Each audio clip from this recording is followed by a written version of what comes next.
So back to where we were. Take a long time to scale out or to zoom out to make it smaller. Run on complete 1 when you're done. Make the image visible. Then transition the size of the card back up. Take about 1.25 seconds or exactly that. When you're done, call onComplete2. And onComplete2's whole job is to say, okay, we're not flipping the card anymore. We're done. The card is now face up or face down, depending on which direction I flipped it. And then to post an event saying, hey, I flipped the card. And I probably should, yeah. And that's it. So let's run that at the greatly reduced rate, and then I'll quickly show you the other example and explain why it tricks your eyeball. Scale out, scale in. So as you can see there, it seemed like it scaled out really slow and then boom, it came in. And that had to do with the easings. So if I took these easings out, this would become a much more linear effect. It would take, to the mind, it would seem to be taking exactly the same amount of time. When we did that, it seemed to me like it popped in quicker, but it really didn't. It's just a trick you're playing on the mind. So that probably seemed, even with the video lag, to be much more linear. It seemed to be, so, yeah, it seemed to be even across the whole transition, right? Is that what you're saying? Yeah. Yeah, but the thing is when we do this easing, it gives the mind, it tricks the mind into thinking, oh, it took a long time to get small, but just popped right back into existence. But in reality, both of those events took the same amount of time. I took 1.25 to get small and 1.25 to get large. It just feels like it was shorter, getting big again. And that's because the easing gives it a curve? Yeah, it applies a curve to the timing of the parameter change. Okay. So the more of the change is done early or late, depending on how the curve works. So neither of these is what I consider to be a flip. And I know I've run us over, but let's just do the real flip effect. I'll explain why the brain thinks this is a flip. Flip, flip, flip, where are you? So flip 3 is the real flip effect. Running you through it really fast. It's got the same structure as flip 2. I forward declare the 2 onCompletes. Down here, I call the transition. But instead of scaling it X and Y, I just scale it horizontally. Basically, what I make it is really, really narrow. And then I make it back to the normal width. So I squeeze it in horizontally, and then I squeeze it out. Let's make this about 750 just for fun, or 650 if I can't type. I don't want it to be too slow, because then you lose the, it doesn't trick the brain quite as well. And then onComplete2 does the same thing. It marks that it's done flipping, and it says either I'm face up or I'm face down based on the last state I was in. So when we run this example,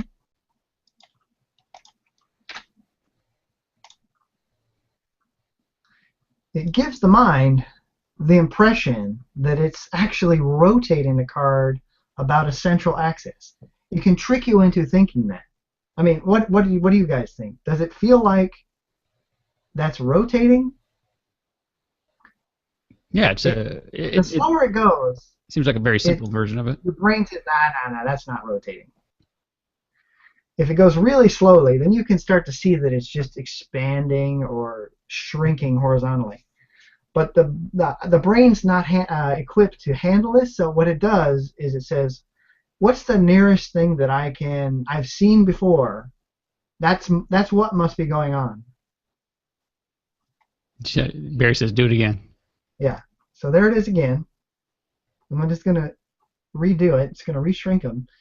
And basically, it's just the brain says, I don't know what's going on there. So I've seen something like that before. I've seen a rotating sign, or I've seen you walk past a sign and it gets you're getting more edge onto the sign, and then you're behind the sign. That thing must be rotating. So the brain tricks you. Yeah, exactly. The brain gives you, it just says, okay, this is the perspective thing that's going on.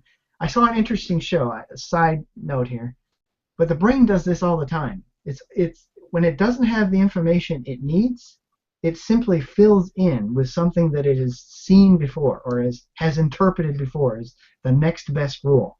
And so this is like, people go, yeah, I don't care. It just looks good. But in a nutshell, your brain doesn't know what that is. It can't figure it out because it's going on too fast. So it substitutes a different effect, and visually it looks like it's flipping. Nice. Yeah, I'm sure. So it's a little bit slow, but I'm sure if we wanted to, we could add other details. yeah, if you really wanted to do this correctly, what you could do is, see if I can catch this. Let me try that again. Okay, I'm going to reload it and try to catch it mid. Oh, for nut's sake, what did I get two that were exactly alike? I'm trying to get it to flip over on me here. Okay, I can't catch it. What are you Sorry, trying let me to try catch? one more time. Here's Ed trying to catch the thing. Okay, here we go. So I've caught it mid face-up flip. Now what we can do to make this even more as if it were really and truly flipping is we could skew the perspective, and I think Barry said something to that effect here, is we could distort the perspective of the image to give it what would be the correct. In other words, make it more narrow here, because that's going to be the part that's farther away, and make it sort of like taller here. So in a sense, take what was an equilateral square, or not triangle, that's for triangles, I'm sorry, even-edged square, and make it taller here, shorter here, which will squeeze the perspective, and then adjust that over time, and then the brain will really be convinced that it's flipping. Right, because right now we have a square, and as you've said, it's just squeezing together. So two of the sides are getting smaller, and so but they're they're equal distance or equal size. Yeah, right. Both sides are equally tall, and so your brain, if you slow it down too much, will go, I'm not buying that anymore. Right, but in 3D space, we have a side that's generally longer than another side because one side's farther away from us and one side's closer. The edge that is further away will prospectively be shorter. Okay, but I think for this example, this is sufficient. Yeah, no, this is 99% of the time the brain will go, it's flipping, especially when you do it in a quarter second, which is what I really do it in for the example. But I don't think you can see that. Not over the Hangout, not really, because we have a delay. Yeah. Yeah, that looks horrible. But it still gets the point across, even on the Hangout. Yeah. All right, so I've only put us like 20 minutes over, so we're doing good. Well, that's good. We still flipping because I like the brain trick part there. It's the most enjoyable part of the whole thing for me. Well, we talked 20 minutes about plugins and all kind of other things as well. So we're right on track. So what are we going to talk about next time? So that's basically getting the cards into a grid and then flipping them, or is that just flipping them? That was just drawing an individual card and then understanding how to do a flip effect. Next week we'll talk about the board layout, and we'll talk. This one's going to go really quickly. We might be able to talk next week about the board layout and then basically the other glue parts that allow us to handle the win-lose condition and the sounds. Okay. Because those we've discussed sound before, so that's really straightforward. Okay. So you think we'll do sound all together in the same? Yeah, we can handle that.